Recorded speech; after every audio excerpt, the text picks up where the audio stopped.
You're listening to the Fantasy Wildcard Podcast.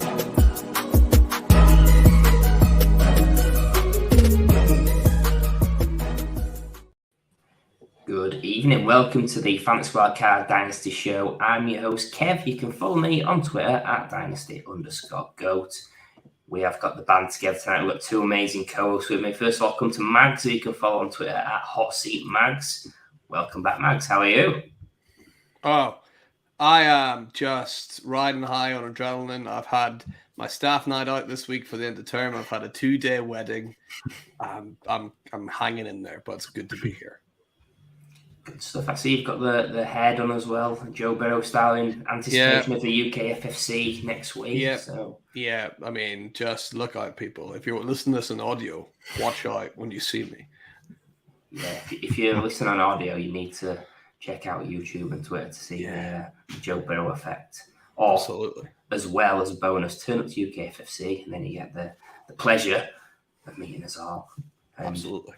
Speaking of meeting us all, one of the guys you will meet if you come to UK FFC is our co-host, Ali. You can follow on Twitter at FF Dynasty Grill. Good evening, Ali. How are you? Good evening, lads. Yeah, I'm really good, thank you.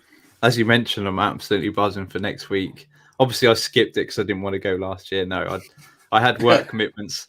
Luckily, they've been pushed back a week, so cannot wait for next week. Cannot wait for tonight's show. Our second show together officially is the best three of the Fantasy Wildcard. Yes. So bring it on. Kev, how are you doing, my friend?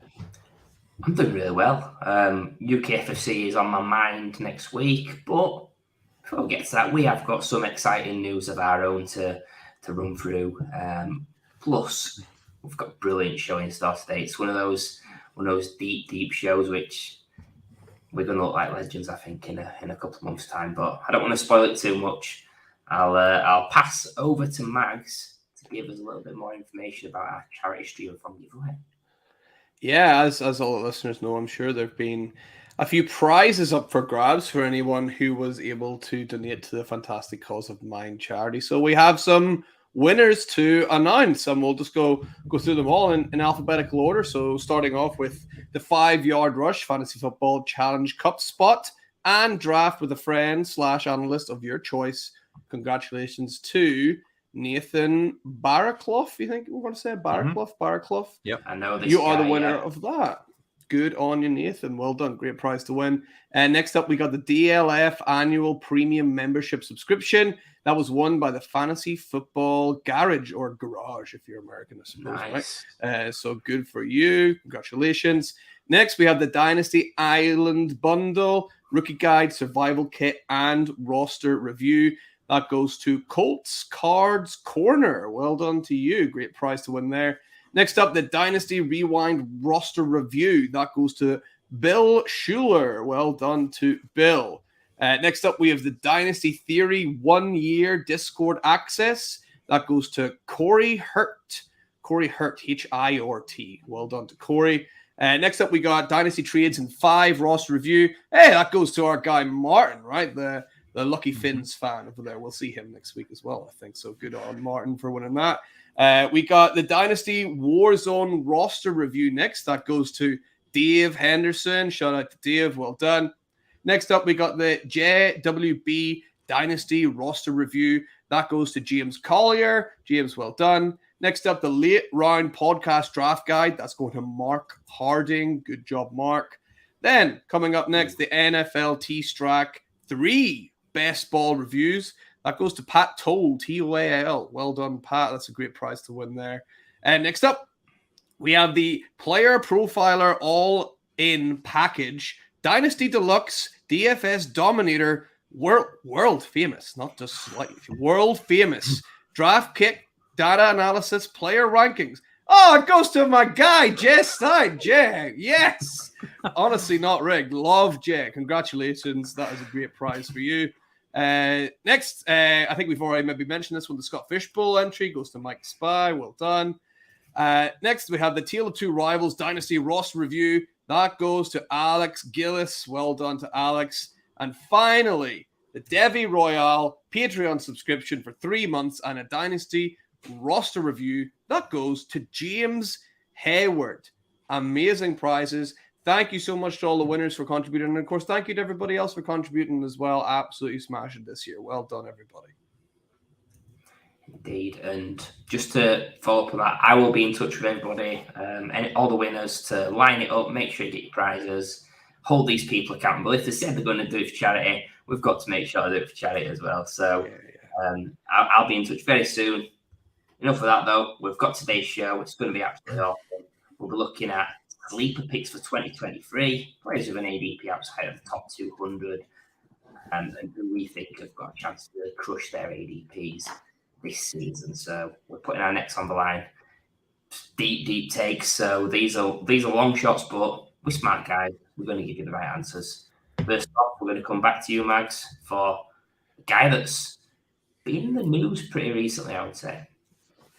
Yeah, it'll come to no surprise for anyone who listens to the Dynasty Hot Tier has heard me on other podcasts before. I'm going with my most owned rookie of this year so far. It's Dewayne McBride, who is currently coming in at running back 53. And the main reason for any running back really at this deep sleeper kind of area is he's got a chance, right? And if you've got a chance, then you're worth drafting in this kind of region. And then if you look at his stats in college, like, he had over 1,700 yards in college last year. And that was with 233 attempts, which is 100 less than the person who finished above him and below him in first and third. So he averaged out at 7.4 yards per carry, which is number one in all of college among starting running backs. Yes, it's against lesser competition, right? But still, he can only play what's been put in front of him. He ended up with 19 touchdowns. That was second in all of college football last year. He's a big play guy. He's a downhill runner. And like I said at the start, the most important thing is he's not got super elite competition to fend off. Alexander Mattison is a good running back, right? But I think not elite. If he was, he would have maybe been playing a bit more ahead of Dalvin Cook. So I think Dewayne McBride, he's got an opportunity. And if he makes a big play in week one, which he has done in college, then his value is going to spike immediately past running back 53. Yeah, I really like this pick. I like targeting this backfield right now because obviously there's a big opportunity for somebody there. Alexander Mattison, I think, is being a little bit overvalued. I think he's going really, really quite high, especially in redraft for this year, perhaps a bit too high. Obviously done well in the opportunities that he has been given. But how is his body going to handle a full workload as the lead back on that team? I certainly think that the other running backs are going to have their say. And Dewayne McBride was someone that I spoke about quite a bit during rookie season. Someone that I loved his stats. Love him as a pure runner, not as a pass catcher, but he doesn't have to have that role. Really, really impressive. There is an opportunity here, certainly. I'd absolutely love it to be him because I've got quite a few shares because he was going so cheap. And yeah, I think the offense, the running backs have really got a good chance because the defense is coming against the Vikings cannot load the box because they've obviously got some incredible weapons in Justin Jefferson, Jordan Addison, who I really like as a rookie, and TJ Hawkinson as well. So they can't just load the box and just stop the run. So I think from that point of view, the running back room is going to be productive on the ground. So Mattison's going to be the guy to start with. But it's not all going to be Mattison. And then if there's an injury, I absolutely love McBride to take some of that work. So great pick from me. You're a great pick from Mags, actually, but I'll let you off on that. No, I really want this to be correct because you boys have both said that you own a lot of him, and I'm a nice guy. I want you to do well in your leagues that you're not in with me. So I do hope it pans out well. I think you can tell a story as well. The fact that think about just as last season, for example, Isaiah Pacheco, he was a guy that a late round guy. He was in a better situation, obviously, with the Chiefs, but someone that was seen as an early down guy in a murky situation, not really thought of much. And he smashed it in the end. So I think it's a clearer path to an opportunity here in Minnesota, provided they don't add anyone. I think that is a worry for me. I don't think Mattison is the answer. But at running back 53, McBride, I think he's someone that you've got him now. You can take him now. The longer it gets into the summer without an addition, you're going to see his value rise. He's probably someone that if it does get to the point of, say, week 4, week 5, and it's just him and Mattison, I'd be tempted to potentially move off him, because I can't see the Vikings making a dent in the NFC with Madison and McBride as the duo. I think there's got to be someone added. There's some great veterans out there. But sleeper-wise, if all goes well, you could easily see him gaining value being a RB3 range if he manages to somehow steal the job. I think a lot of his comps out in college were Jordan Howard. He was a late round guy that was a start for a few seasons, so that could be a potential there. So thumbs up all around on Dewayne McBride. Yes. We'll see if we've got us thumbs up to this one as well when we come to you, Ali. Yeah, let's hope so, because I certainly liked it when he fell to me in this exercise. And the guy I want to go and speak about is Jaylen Warren for the Pittsburgh Steelers. Personally, I'm not a massive Najee Harris fan. I think a lot of his opportunities have come down to, just the opportunity that he's got so many carries and he's seen so many targets. But when you talk about Jaylen Warren coming in as a rookie last year, looked really impressive. The odds may be stacked against him just because we talked about Dewayne McBride being drafted low. Well, this guy was an undrafted free agent and he's coming up against the first round pick in Najee Harris. So odds may be stacked against him. But when you look at the metrics from last year, Warren as a rookie was ahead of nearly all categories. He's far more explosive, more efficient with his runs. This is from Warren Sharp on Twitter. When facing loaded boxes, Najee Harris it was 4.2 yards per carry. Jaylen Warren 4.7 yards per carry. And then when facing light boxes, Najee Harris was 3.8 yards per carry at a 34% run success rate. Jaylen Warren was at 5 yards per carry and a 60% run success rate. So it might be, he's certainly rushing the ball less, but he's being more efficient with his touches. And then I looked impressively over the last 10 years of stats. So 100 rookie running backs saw 100 plus touches. And Jaylen Warren ranks 15th of all them 100 in yards per touch. So I thought that was impressive. And then also digging into stats, he was second of the 2022 rookie running back class for yards per route run. And that was only behind Breece Hall, obviously. Absolute stud of a guy. So again, that's impressive. So for me, I'm approaching Jaylen Warren. I really like him for this year. I think you need to get him in early, because if he does start to take some of the workload off Najee Harris, then people are going to certainly catch on.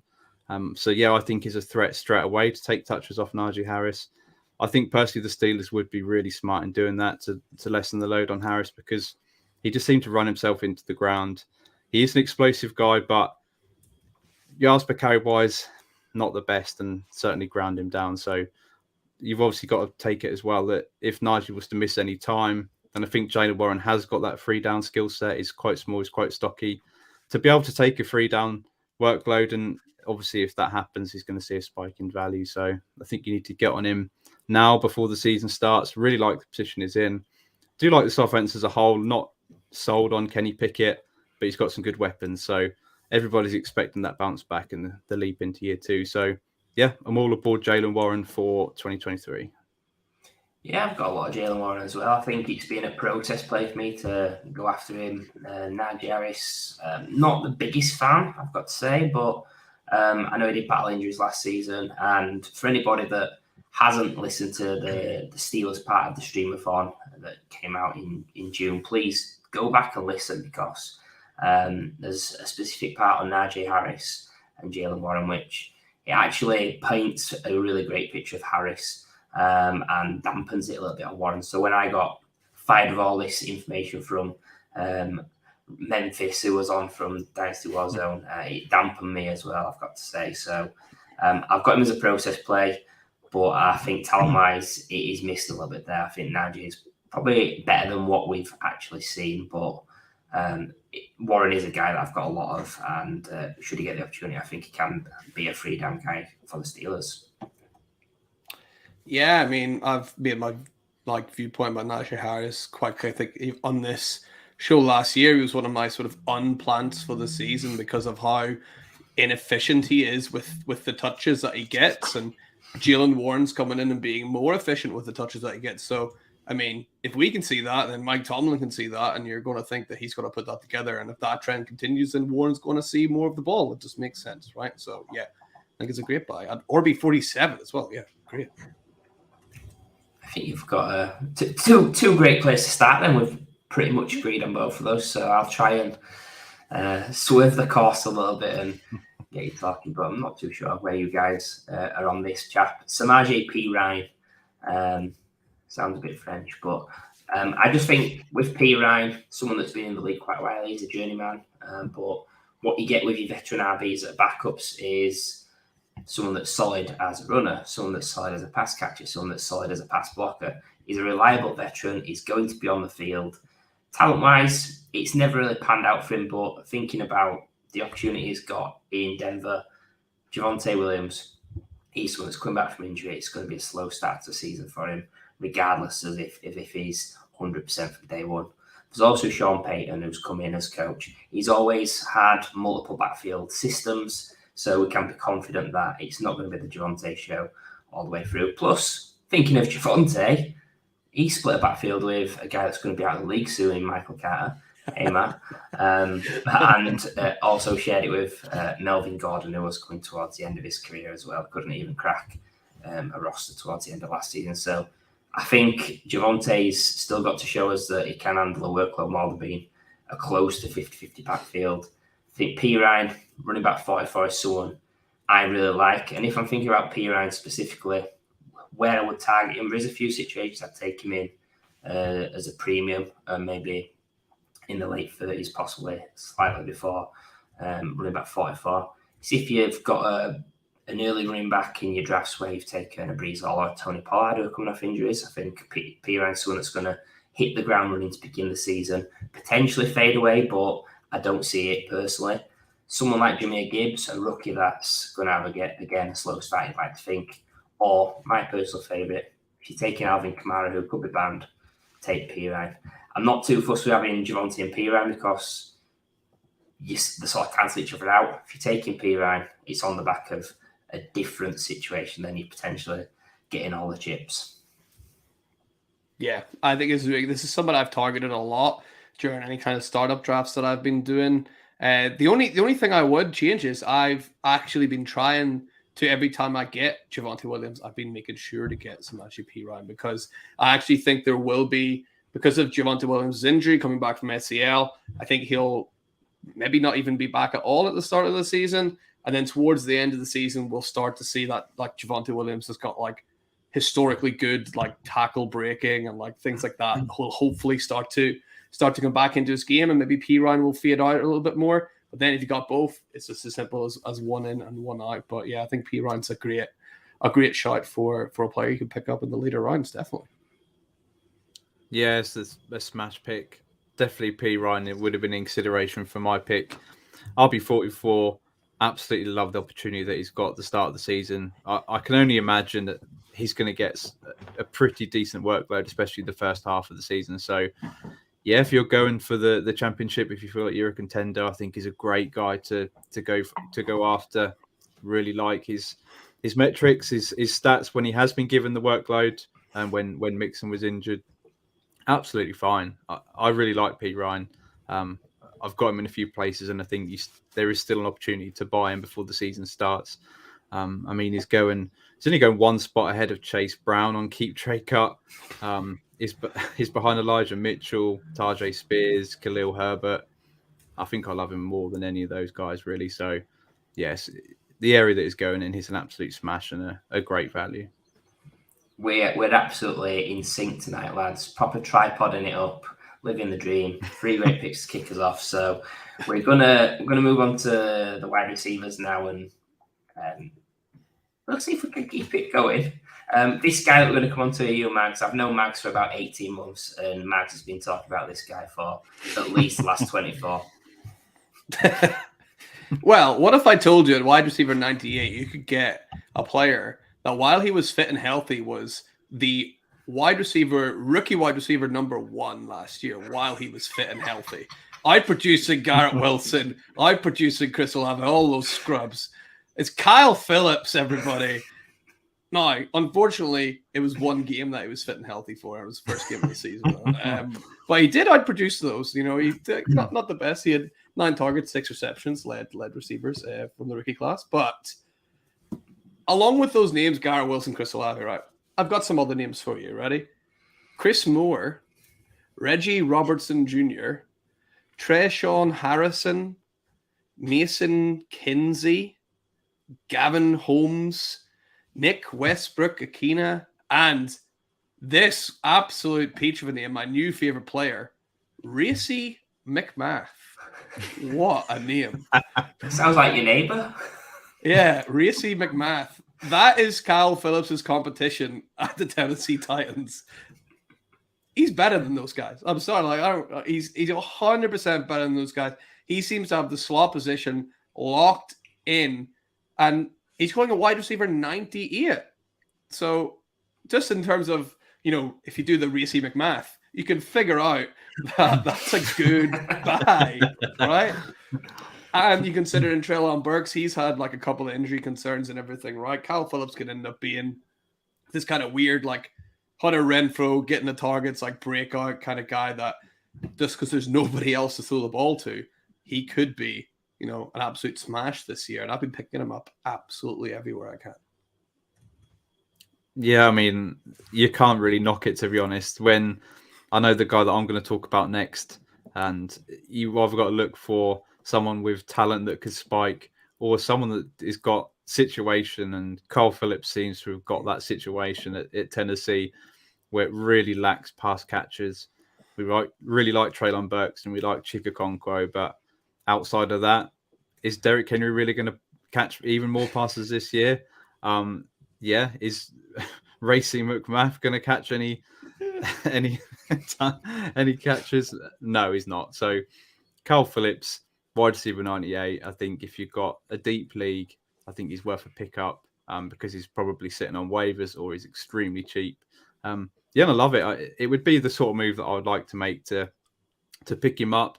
And then if he does carry on at this vein and see sort of 7, 8, 9 targets a game in the slot, I'd be looking to try and flip him because I don't think the overall talent is there. But in terms of this is what we want, a sleeper, a guy that you can pick up and sell for profit, it fits that bill perfectly. I know last show I spoke about Daniel Bellinger and Daniel Bedingfield. With Kyle Phillips, I'd rather have Kevin Phillips in Dynasty. I'm just kidding. Kidding. I do actually like this pick, and I'll tell you where I like it most is if you're in a startup, you take Will Levis, and then let's say it's a Dynasty best ball, for example. I'm playing a lot of those at the moment. Will Levis, take him. It's going to round 28, 29, right at the back, and you take Kyle Phillips. The reason I mentioned Levis and Phillips is because Phillips, if he's the free, he'll be spending a lot of time with Levis. So you can naturally see when QBs flip, the wide receiver 3-4, one of those usually has a spike. So I think Phillips, someone interested, like I said, he did really well in that one game. He was your fantasy wildcard selection last year. And actually, even though he only played one game, his value stayed pretty constant despite missing all of the season pretty much. So there's something that the community likes him. You've got it right, Max, I think. I really wanted to double down. I really did. I wanted to pick him again. I was so close, but then I thought I have to go Deontay Johnson.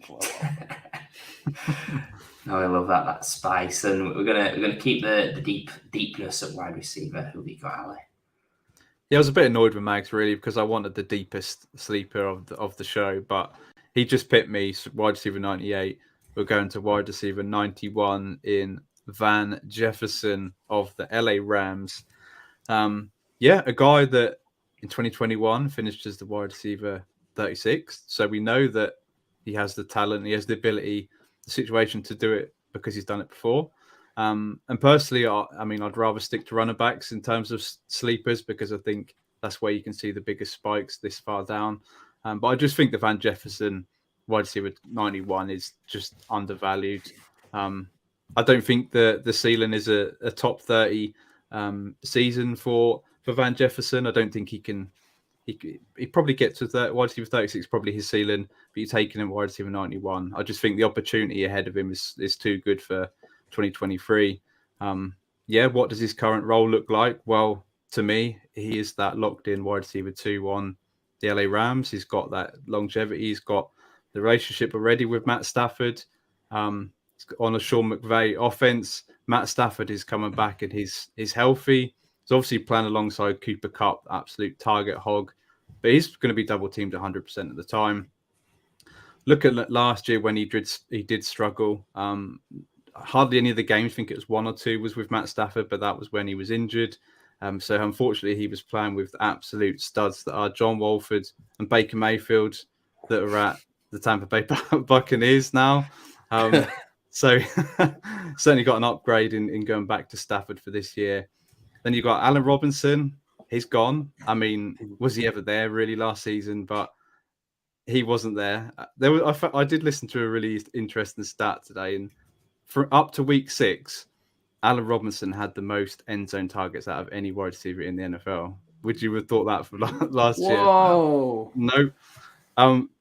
Going back to Van Jefferson, Tutu Atwell's there, Ben Skoranek, Puka Nacua, who we quite like, but is he really going to be that involved in year 1, his rookie year? So I just really like the opportunity for Van Jefferson. For me, he's easily the wide receiver 2 there. And I think at wide receiver 91, you're at least getting a wide receiver who's done it before, finishes technically a wide receiver 3, but he's going to be on the field for at least 90% of snaps, which is rare in this group of players. So I just like the opportunity that's there. I think he's easily going to finish inside the top 50. Wide receiver 36, probably his ceiling, but again, it's going to be a play where I don't like him long term, but at wide receiver 91, you can get him now. You can always pick him up for free. And then if you could look to flip him for, I don't know, like second, third, something like that in season, I think that's probably the move that I'd make.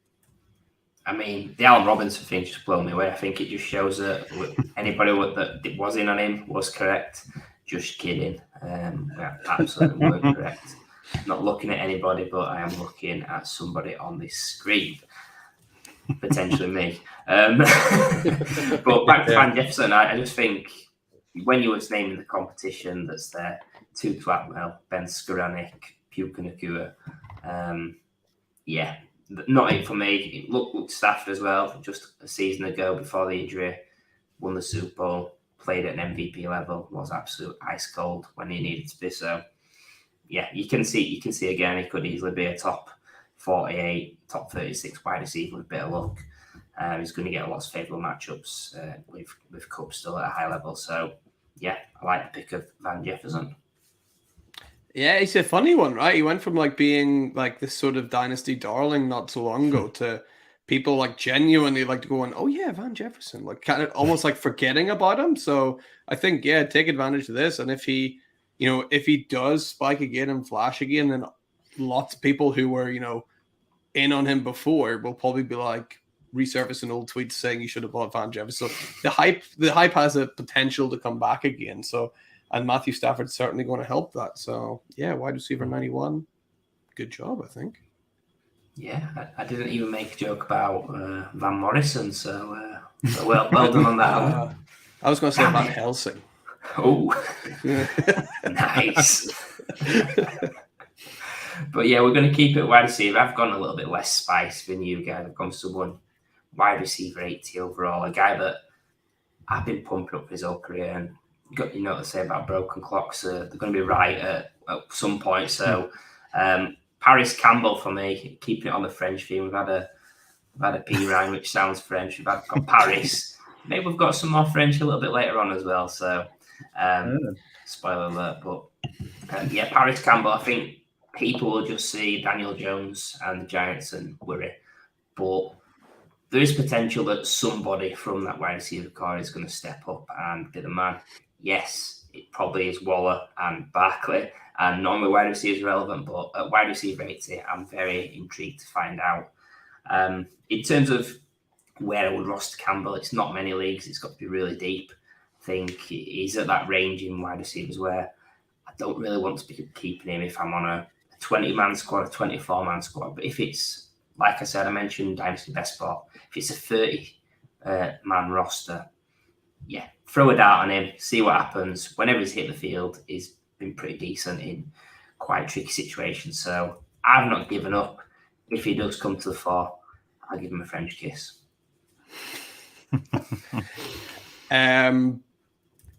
No, I'm fed up with Parris Campbell. I can't.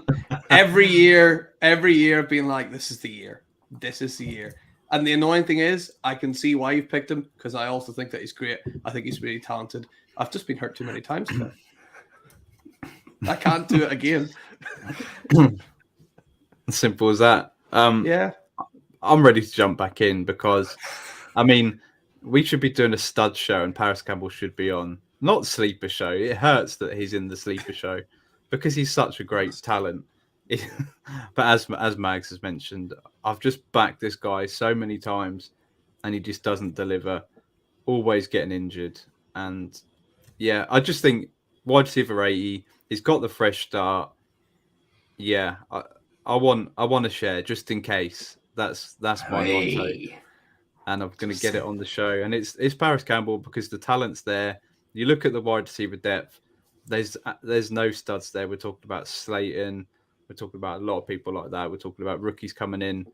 You're probably right. It's the tight end and running back that are going to catch the important passes. But if there's anyone that I'm going to back at wide receiver 80, it's not really worth it. It's not really a risk. It's probably worth it just to get a share and see what happens. Yeah, I'm not super comfortable with it, but he's a guy that I did like coming out, and he's stuck around. And yeah, we'll just see if it happens. I'm not super optimistic, but I think I can see a story where he's number one, and he's just got to stay healthy because people just assume with him being injured all the time, he's just a small dude. He's actually not a small dude at all. He's quite a decent size. So yeah, we'll quickly move on from Parris Campbell to a guy that might also be a decent size. Yeah. So my next one, I thought, this is quite a one I've been wanting to talk about for a while, right? Ooh. It's Stetson Bennett. Okay, he's going at quarterback number 40, and like I caught as much college football as I could last year. I watched quite a lot of the games. I caught more sort of highlights in the back end, which obviously means I don't really see like the full totality of things. But this is a guy that everyone talks about having a bad arm. He threw for over 4,000 yards. He was one of only 8 quarterbacks in college that did it. He averaged 9.1 yards per attempt. That's the same as Caleb Williams. He had only 7 interceptions, the same as Drake May. And who's he throwing to? Can you guys name any NFL caliber wide receiver that he's had his entire time at Georgia? He's not had one. Like he had George Pickens for like 2 weeks before he got injured, and he's had like Brock Bowers, who's a very good tight end. He's got Lad McConkey, who's all right, but nothing like he's not got that many weapons. He's throwing for over 4,000 yards. Like what am I missing here? And then we've got Matthew Stafford, we talked about. That's just come off a horrible injury, his elbow, which is notoriously hard to fix. I don't think they've brought in Stetson Bennett just to be QB2. I think they're thinking he can come in and he's got that kind of intangible thing. Like he's just a winner, right? He's won 2, national titles back to back. And if you look at the guys around to that quarterback 40 position, I'm not calling them winners. Like just if you look at some of the names, they're not people you would put that label on. I think Stetson Bennett could come in and could surprise people. In my head, I'm like trying not to be influenced by what Brock Purdy did. Everyone's looking for the Brock Purdy now and blah, blah, blah. But I think Stetson Bennett is good enough, professional enough, and driven enough to come in and do a really good job. And a quarterback 40, yeah, all day. Yeah, I really don't mind it. It's a weird one with Stetson Bennett. He's just a bit of a weird dude. He's always seems to be, not lately, but there was always, before he got drafted, there was always a new article. He gets arrested. He's doing something dodgy at a party or something. And it's just a weird guy. There's always red flags there for Stetson Bennett. And I think that, along with his age, I think a lot of people have put red flags and they're saying they're probably not going to touch him. They don't think he's going to turn into anything. But the realistic situation is he's been drafted to the LA Rams in a situation where, as you mentioned, Matt Stafford is there, but for how much longer? What sort of situation are the LA Rams even in? Because they've sort of got rid of a lot of their star players. They've still got the odd player there like Aaron Donald, obviously Cooper Kupp. But, they're going to finish, third in the division? Only the Cardinals can be that crap. They can finish below the LA Rams this year. But where are they going realistically? And what sort of picks they got going forward? Because we know that they just like to get rid of their their draft picks. So yeah, have they got an eye on Stetson Bennett coming in and taking over from Matt Stafford? It's been a pretty good organisation to Sean McVay take him under his wing and sort him out. Hopefully he stays out of trouble. And again, it's probably worth getting a share or two in the rookie drafts. He was sometimes I saw him taking a bit too early, but I was happy to wait and scoop him up sort of early fourth is probably where I'd like to take a shot on him. Yeah, okay. I don't mind Stetson Bennett, and at quarterback 40 is going amongst what people like Jameis Winston, who's got real no hope left in the NFL. So it's probably worth a decent shot for Stetson Bennett. Yeah, Jameis Winston, not a winner, right? That's not a label you're putting on Jameis. A guy that does whatever that thing is, right? No.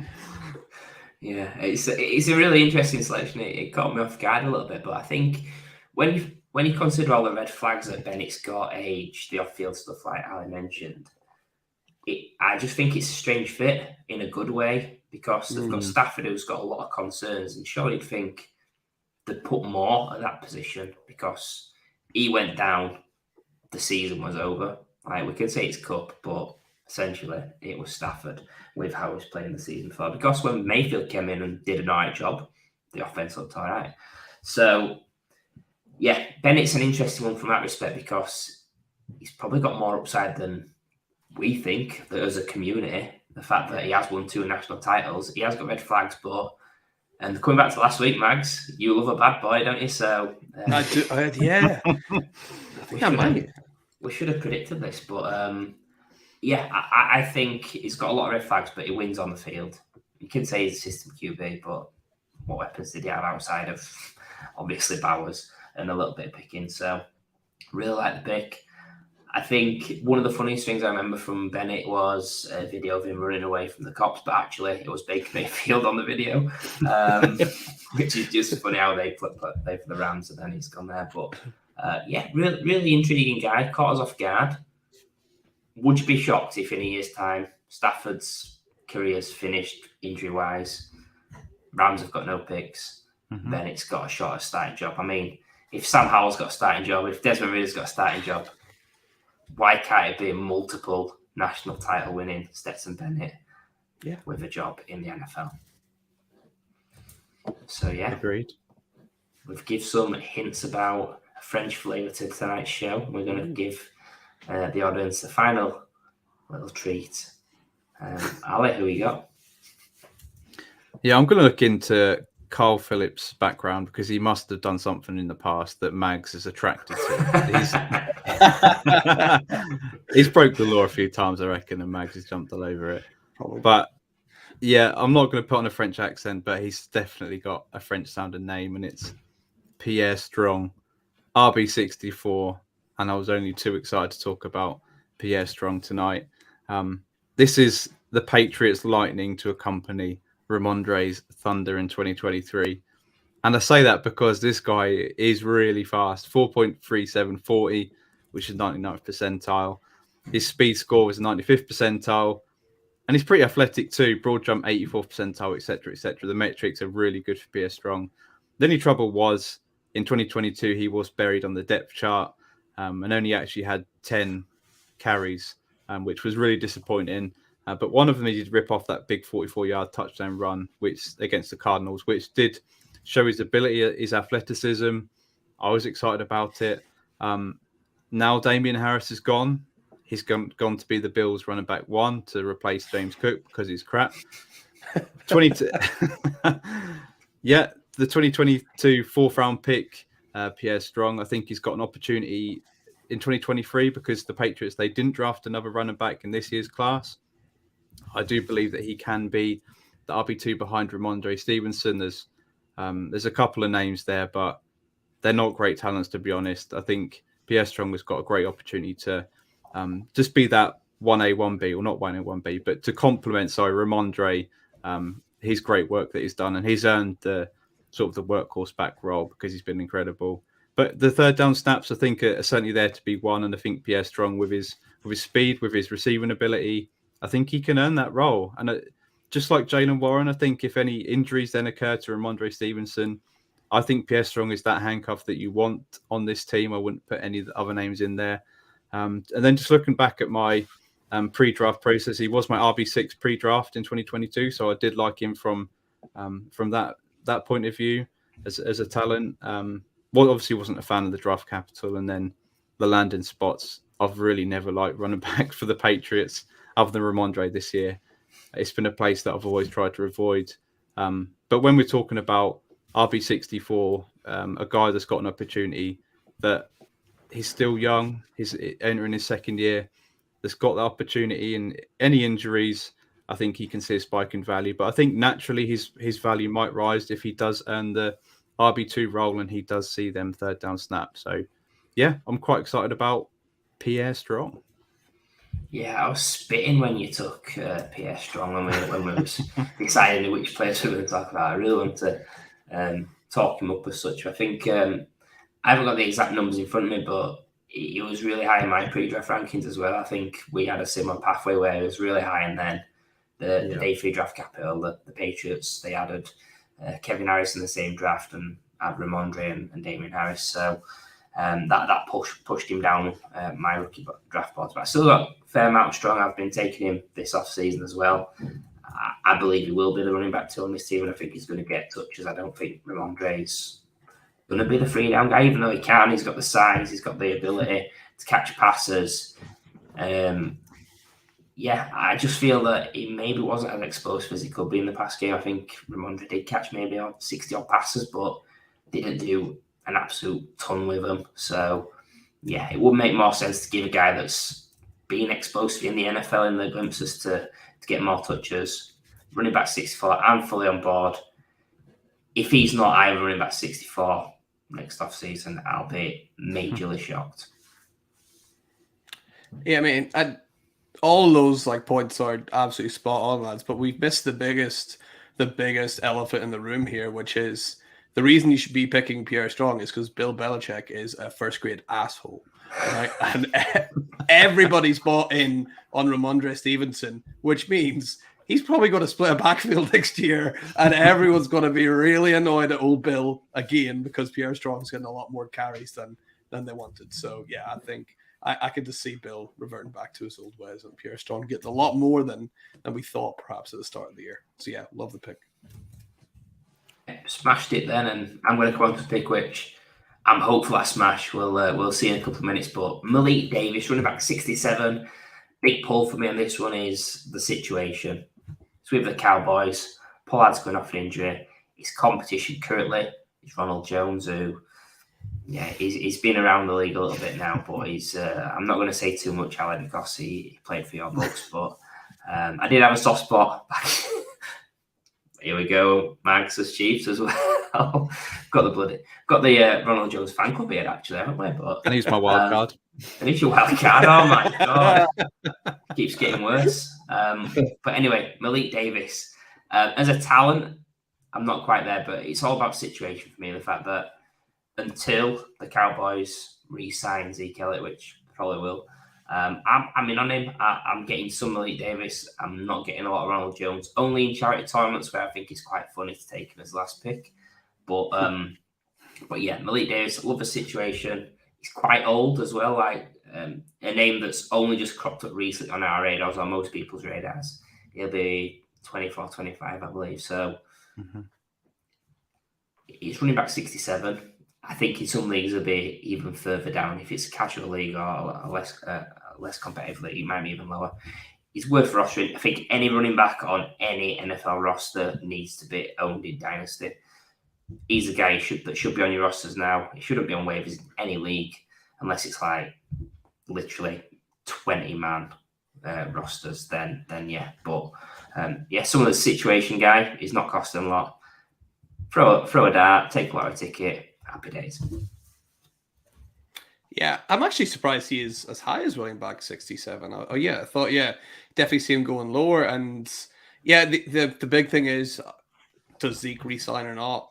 And this is why you take the gamble, because if Zeke does not resign, you're sitting with little Malik Davis shares. The value instantly goes up.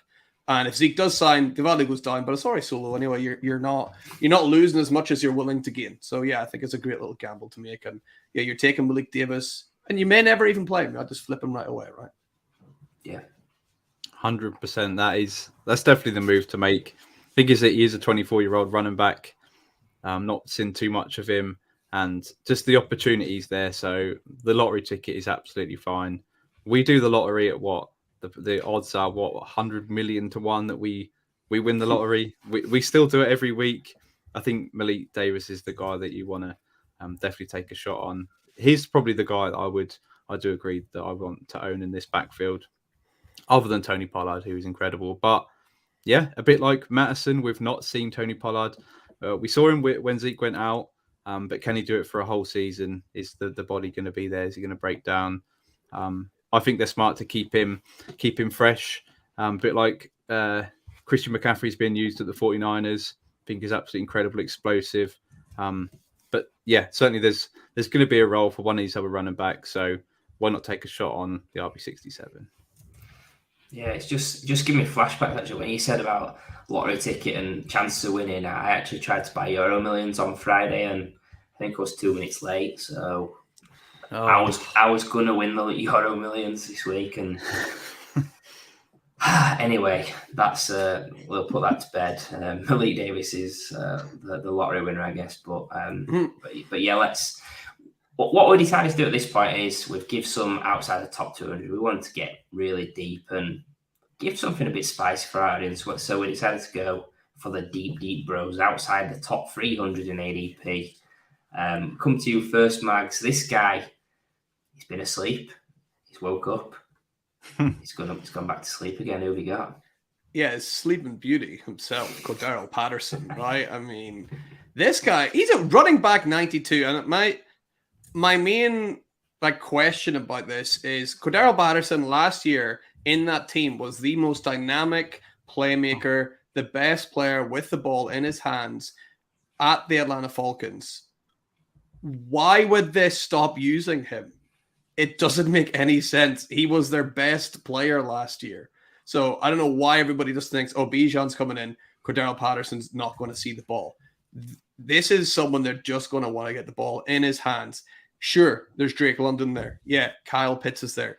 But then it's Scotty Miller and Mac Hollins. And they're going to find ways to get the ball in Cordarrelle Patterson's hands. And whenever they do that, he makes big plays. So I'm still in Cordarrelle Patterson until I see a drop-off in the way he's playing, which I didn't see last year. So I think at running back 92, it's an absolute steal because he's going to do things for your fantasy team that nobody else around that running back 92 will be able to do. It might be a 1-year rental, but it'll still be worth it.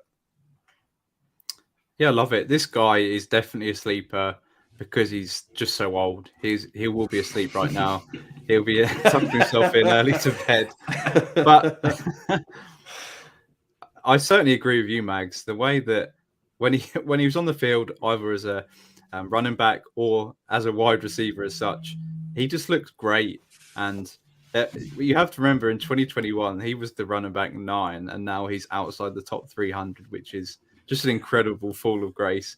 But yeah, he is rather old. But there are talks that, is it trade talks or some sort of talks I saw over Twitter over, I think it was last week, where Patterson could either be cut or there could be someone coming after him. That would be more interesting for me, certainly, if he was to get a move to another team rather than stay on the Falcons and be underused and underutilized. But outside the top 300, we know what he can do before. I love his kickoff returns as well. I'm a big fan of him.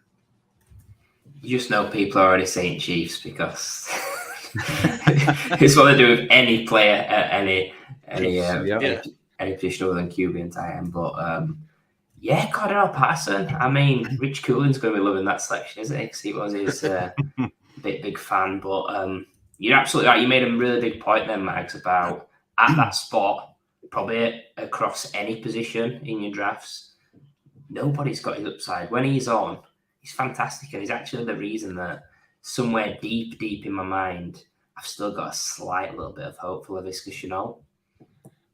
So yeah, I think Cordarrelle Patterson at that cost, yeah, he's a running back, so you've got to be considering rostering anyway, but not actually running back. He's a running back wide receiver hybrid weapon, which I didn't know about the trade talks or the cut rumours.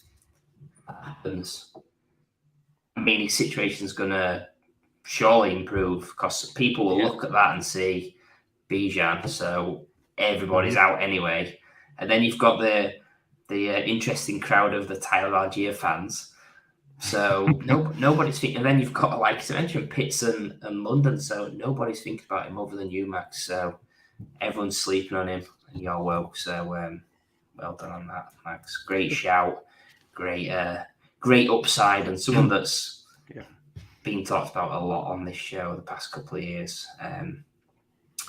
So we're going to go to a guy that I'm not even sure if he's ever been mentioned on this show ever. This is the definition of outside the top 300. And I'm going to sit on the hill that is Justice Hill. And I could be the only one on this hill, but I'll sit here alone and I'll take shares at RB 104.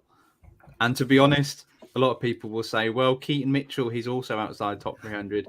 He's probably going to be the most preferred one here. He's the shiny new toy. But from the reports that I've been seeing over Twitter of the OTAs, Justice Hill has been getting some real rave reviews from the hierarchy at the Ravens. They re-signed him in the offseason, 2-year deal up to a maximum $5 million. So not a huge amount of money, but then they could have easily let him walk. Then they drafted a running back. They really like him, apparently. So I think he's always someone that's looked pretty good in the sparse opportunities that he has got. Last year's stats are not incredible, but 49 rushes he had at 5.35 yards per carry. Then he had 12 targets, 12 receptions. So he is a really useful running back.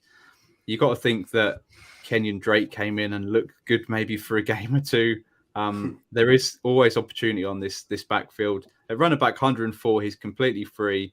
He's probably on waivers, to be honest. If you've got a really deep bench, I think you need to pick him up. Him and Mitchell, I think they deserve to be rosters. Kev mentioned there, the guys that will go into the season. There's always opportunity for running backs. We know how many running backs get injured, especially J.K. Dobbins and Gus Edwards. They've both had serious injuries in the last couple of years. Last year, they only played 8 and 9 games respectively. Yeah, so there's always opportunity in this Ravens running back room. We know Lamar's probably the running back one there. Everyone's expecting J.K. Dobbins bounce back, but he's injury prone, and so is Gus Edwards. This offense, I think, is obviously going to due a big bounce back. They've loaded up the wide receiver room, and I personally want to get any piece of that running back room, especially how cheap they're going right now. So I think you can do a lot worse than pick up Justice Hill or Keaton Mitchell at the current price.